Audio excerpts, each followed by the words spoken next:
L'image d'un règne sans partage. Il l'aura annoncé lui-même dans la soirée de ce dimanche. Après 15 ans à la tête de la Turquie, Recep Tayyip Erdoğan remporte l'élection présidentielle 2018 au premier tour, avec plus de 50% des voix, selon la commission électorale. Les résultats de l'élection sont clairs. Notre peuple m'a confié la responsabilité de président de la République, en donnant à l'Alliance du peuple et à l'AKP la majorité au Parlement, et donc l'autorité législative. Ils nous ont confié une grande responsabilité. Réélu pour un nouveau mandat présidentiel avec une majorité parlementaire bien utile pour mettre en place sa nouvelle politique. Car pour la Turquie, ce nouveau mandat Erdoğan signifie le passage d'un système parlementaire à un régime présidentiel qui donnera la totalité du pouvoir exécutif au chef de l'État.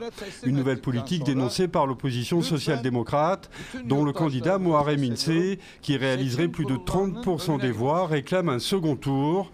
Le CHP refuse le résultat, évoquant des fraudes électorales, mais pour les partisans de Erdoğan, la victoire ne fait plus de doute, comme il n'y aurait aucun doute pour le parti pro-kurde HDP de pouvoir siéger au Parlement après avoir dépassé la barre des 10% des voix.